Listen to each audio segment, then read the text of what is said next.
তো আমি আজকে বেরিয়ে পড়েছি নাগাসাকি অ্যাটমিক বোম মিউজিয়ামের উদ্দেশ্যে। আর অ্যাটমিক বোম সেন্টার আর পিস পার্কও সাথে রয়েছে। তো আজকে আমি তাড়াতাড়ি বেরিয়ে পড়েছি, কারণ আমি অনেক কটা জায়গা ভিজিট করতে হবে।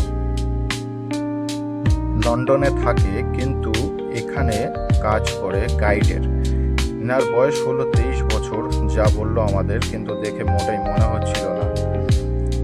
আর আজকে ওয়েদারটা ছিল খুবই বৃষ্টি মেঘলা। তো যাই হোক, এই বৃষ্টির দিনে তবুও সাথে একটা রেনকোট নিয়ে বেরিয়ে পড়েছি। আমার সাথে আর যারা ছিল তারা সবাই রেনকোট বা আমব্রেলা নিয়ে চলে এসেছে। তো আশা করি এই বৃষ্টি মেঘলার দিনেও তবুও যে জায়গাগুলোতে আমরা যাবার প্ল্যান করেছি সব ঠিকঠাক মতোই হয়ে যাবে, আর আমরা দেখতে পাবো। এই উদ্দেশ্য নিয়ে এখন আমরা যেতে চলেছি।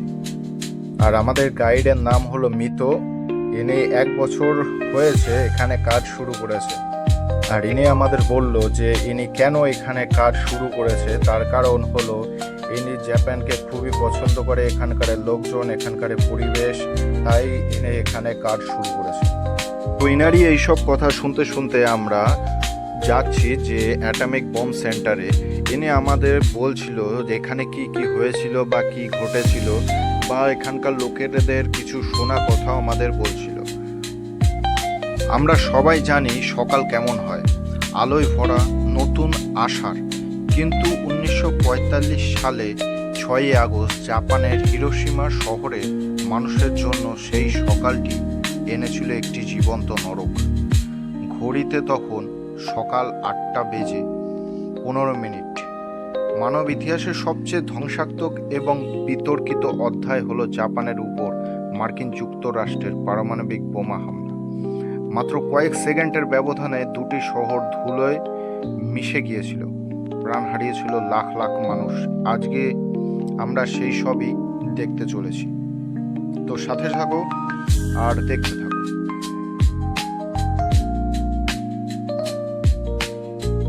তো আমরা এখন চলে এসেছি পিস পার্কে।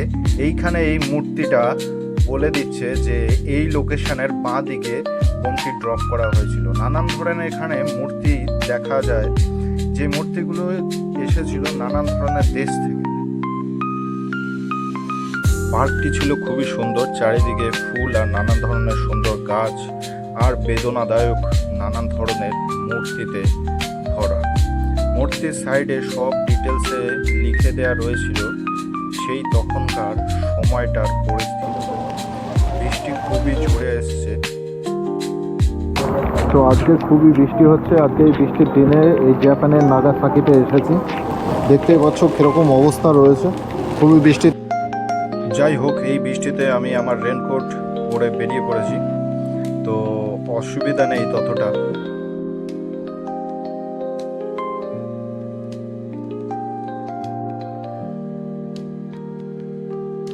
তো আমরা এখন পিস পার্ক থেকে বেরিয়ে অ্যাটমিক বোম সেন্টারের দিকে রওনা দিয়েছি, যেটা হলো বোমটা এক্স্যাক্ট যেই জায়গাটা ড্রপ হয়েছে আমরা সেই জায়গাটা এখন যাচ্ছি। তো এই হচ্ছে আমার ম্যাডাম, যিনি আমাকে নিয়ে এসেছে ঘোরাতে।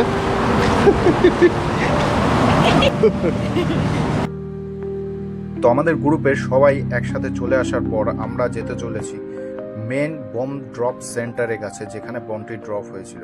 দেখতে পাচ্ছ এত সুন্দর জায়গাটা, কত বাড়ি ঘর, এগুলো সব নিমেষের মধ্যে সব ছাই হয়ে গেছিল যখন বোম ড্রপ হয়েছিল। তো হিরোশিমায় যে প্রথম বোমটি ফেলা হয়েছিল তা হয়েছিল 6ই আগস্ট 1945 সালে। আর বোমটির নাম ছিল লিটল বয়। আর এই বোমটি যেখানে ড্রপ হয়েছিল আমরা সবাই এখন সেইখানে যেতে চলেছি।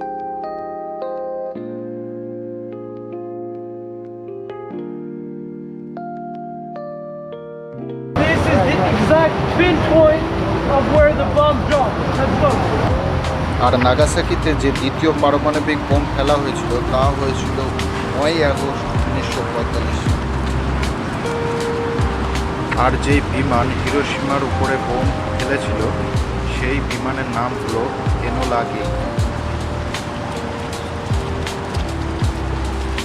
Exactly. The Batman, the name of the bomb is Roy. exploded 500 meters on August 9th, 1945 at 11:02. And this is the exact pinpoint of where the bomb dropped 500 meters on. আর এই হলো এক্স্যাক্ট লোকেশন হিরোশিমায় যেখানে বোমটি drop হয়েছিল।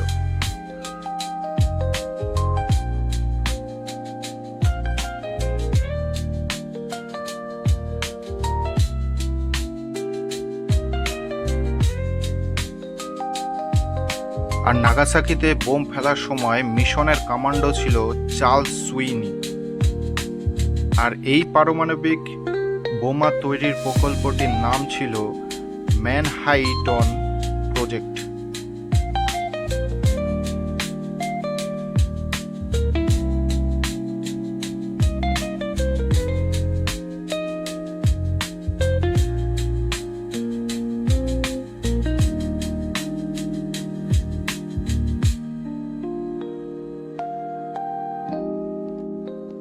প্রথম পারমাণবিক bomb drop হয়েছিল এই হিরোশিমার এই জায়গাটাতে।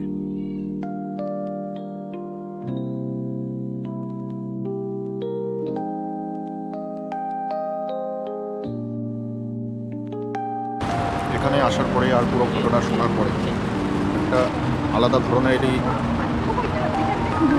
ভয় বা আতঙ্ক, ঠিক বলে বোঝাতে পারছি না, মনে হচ্ছে। বোমটা ড্রপ হবার প্রায় 20 থেকে 40 বছর এর মধ্যে অনেক লোক এসে এখানে থাকার চেষ্টা করেছে, কিন্তু তারা আস্তে আস্তে বেশিরভাগ লোকজনই মরে গেছে। তার কারণটা এটা ছিল রেডিয়েশন।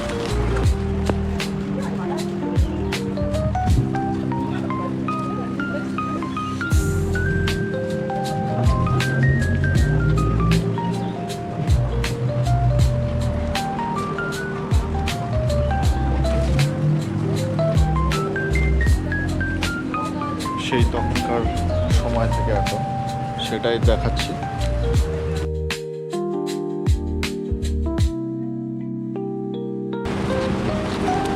আর এখানেকার লোকেরা পর্তুগাল, চায়না, বেশিরভাগ চায়না থেকে এসেছিল এখানে। মোমেন্ট এখানের অবস্থাটা অনেকটাই অন্য রকমের, খুবই শান্ত ধরনের লোকজন এখানে এসে কেউ আনন্দ ফুর্তি করার মতো তাদের চিন্তাভাবনা থাকে না। এই জায়গাটায় এসে এই জায়গাটা আর এর ঘটনা শুনে সবাই অবাক হয়ে দেখতে থাকে চারিদিকে।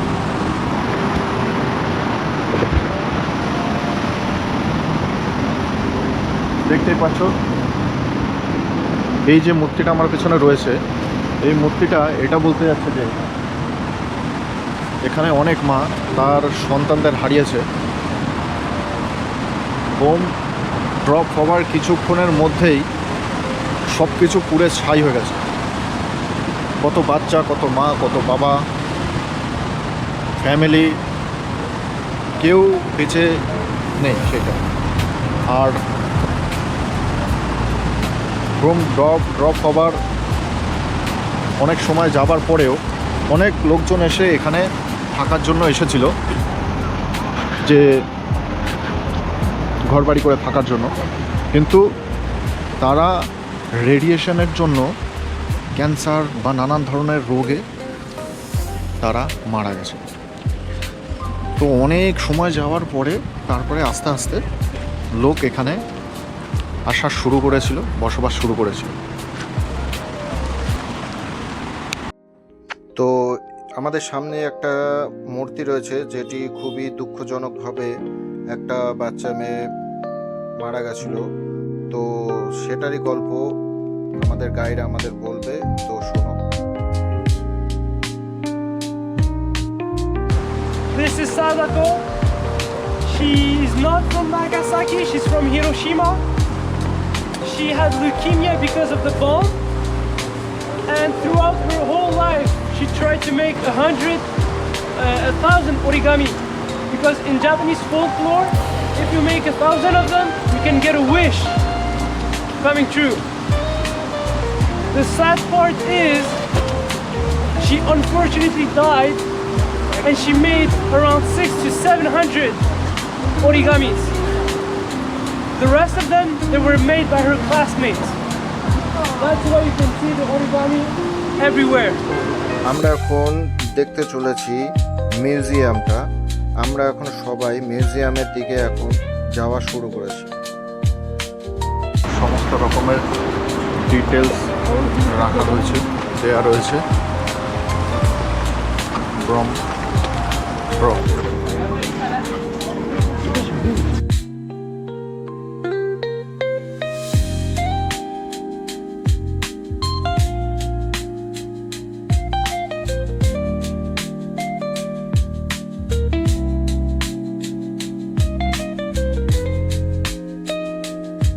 তো এখন আমি যা দেখাতে চলেছি এগুলো সবই মিউজিয়ামের ভেতরে। এই সব পাওয়া গেছিল বোম ড্রপের পরে। তো এগুলোই সবই কালেকশন করে এখানে সুন্দরভাবে রাখা রয়েছে, সেগুলোই আমি আপনাদের দেখাতে চলেছি।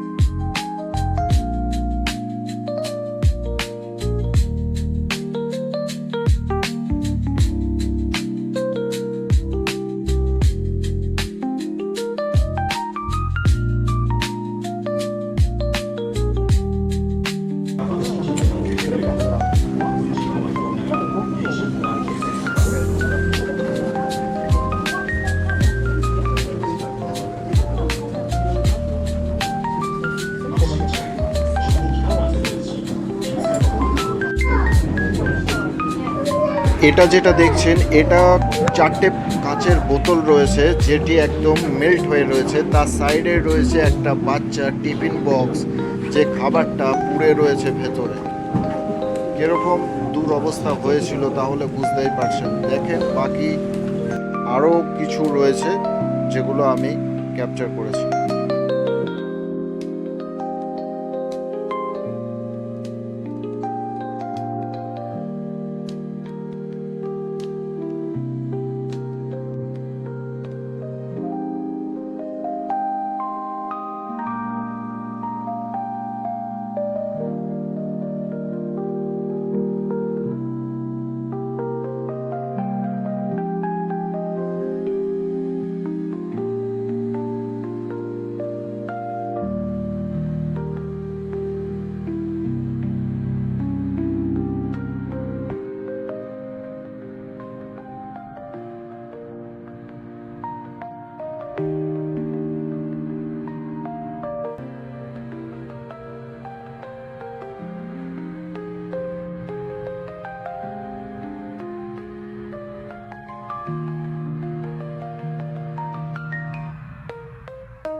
এইখানে দেখাতে চেয়েছে যে কোন কোন দেশের কাছে কত নিউক্লিয়ার ওয়েপন রয়েছে।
এই ছিল সেই অরিজিনাল বোমের ভিডিও ফুটেজ,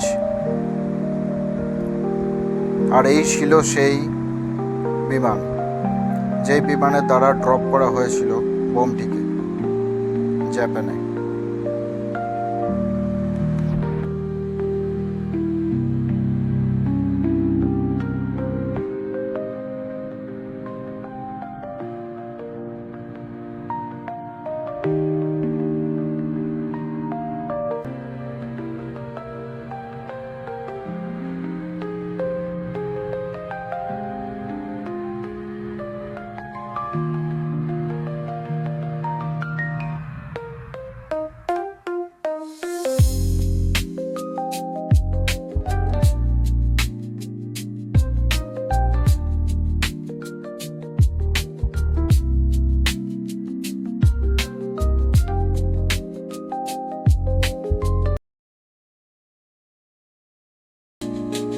আর এখানে প্রচুর পরিমাণে ডিটেলসে বলা রয়েছে। আমি ট্রাই করেছি এই জায়গাটা ক্যাপচার করতে। তোমরা যদি চাও আরও ডিটেলসে জানতে, তাহলে ভিডিও পুশ করে বিষয়টা পড়ে দেখতে পারো।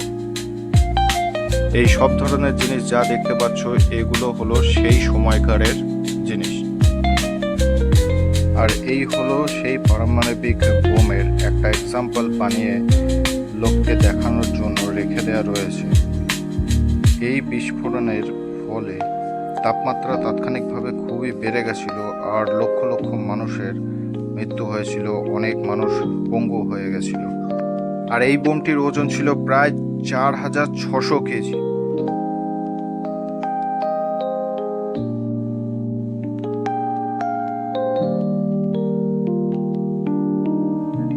রবার্ট ওপেনহাইমার ছিল এই বোমটি বানানোর প্রধান বৈজ্ঞানিক।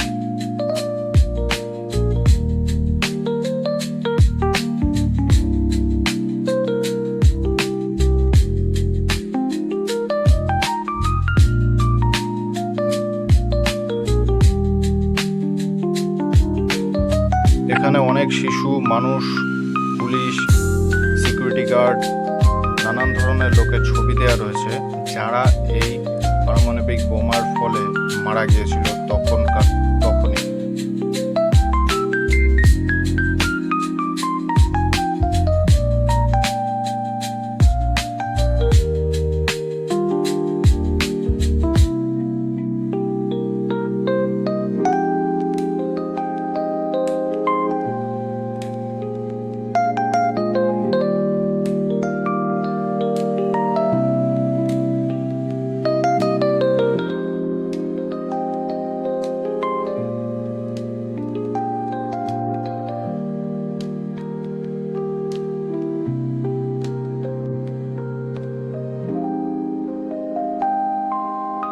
জাপানের নাগাসাকিতে বোম ফেলার মূল উদ্দেশ্য ছিল জাপানের সামরিক শক্তিকে পুরোপুরি ভেঙে দেয়া এবং তাদের নিঃস্বার্থ আত্মসমর্পণে বাধ্য করা।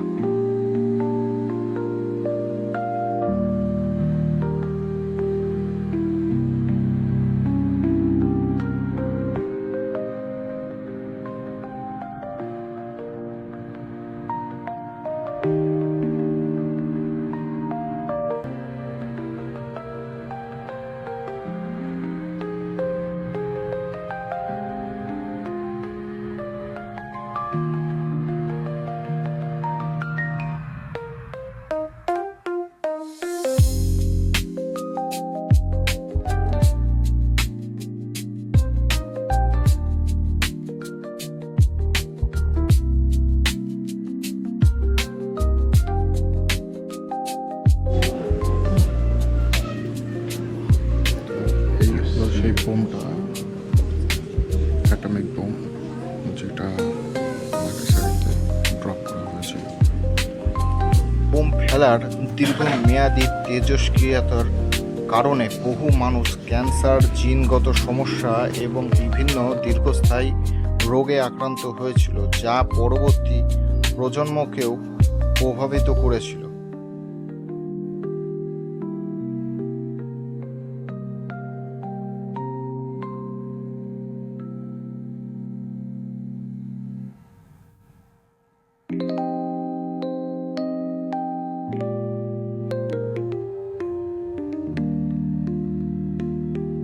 ভবিষ্যতে পারমাণবিক যুদ্ধের মতো পরিস্থিতি হলে কেমন হতে পারে তা এই সব দেখে কিছুটা আন্দাজ করতে পারছো। পারমাণবিক যুদ্ধের পরিণতি হতে পারে মানব সভ্যতার ধ্বংস, ব্যাপক পরিবেশগত ক্ষতি।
তো এই হলো মিউজিয়াম, আশা করি তোমাদের ভালো লেগেছে।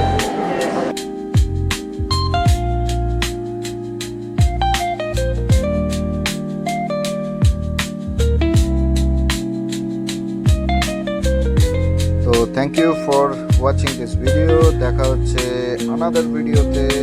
Bye bye.